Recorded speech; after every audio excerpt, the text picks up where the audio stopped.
ये एक एपी का सवाल देखते हैं जिसमें कह रहा है किसी एपी का प्रथम पद 5 है और अंतिम पद 45 है और इसका योग दिया है 400। तो कह रहा है पदों की संख्या एवं सारवंतर मालूम करें। प्रथम पद का मतलब हो गया ए दिया 5, अंतिम पद का मतलब हो गया ए एन, इसका वैल्यू दिया है 45।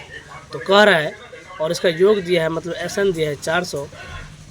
तो कह रहा है पदों की संख्या मतलब एन एवं सारवंतर मतलब डी निकालना, एन और डी का वैल्यू निकालना। ये देखिए ए बराबर कितना दिया है 5, ए एन को ही अंतिम पद बोलते हैं, ये दिया आपको 45, और एस एन को ही हम क्या बोलते हैं योग बोलते हैं, ये दिया आपको 400।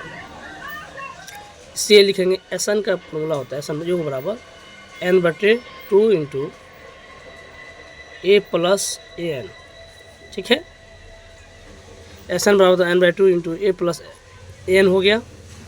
अब देखिए एस एन का वैल्यू योग कितना दिया है 400, योग दिया आपको 400, एन आपको नहीं दिया है। ठीक है, ए भी दिया है 5, ए एन दिया है 45।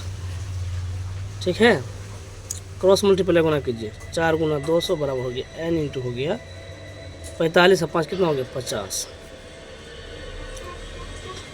4 दूना 8 हो गया 800 हो गया। अब देखिए 50 है, इसको काटिए, एन बराबर आपको हो गया ये 0 0 कट गया 16 पंचे 80। एन का वैल्यू निकल के इसमें लिखेंगे पदों की संख्या बराबर आपको होगी एन बराबर हो गया आपका 16, ये निकल गया। इसीलिए ए एन बराबर फॉर्मूला होता है ए प्लस एन माइनस 1 इंटू जी। ये फॉर्मूला इसलिए लाए क्योंकि हमको ए एन दिया है, ए दिया है, एन दिया है, हमको डी निकालना। ए एन का वैल्यू कितना है 45, ए दिया है 5, एन हो गया 16 माइनस 1, डी नहीं दिया है, यही निकालना आपको। ये प्लस जनरल क्या हो गया माइनस 15, 16 में से गया तो 15 डी बराबर हो गया अब कितना 40, 5 दिया 15 और 8 पंचे 40।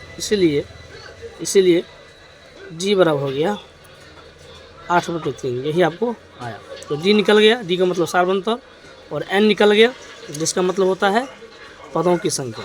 अगर समझ में आया तो लाइक कीजिए और शेयर कीजिए।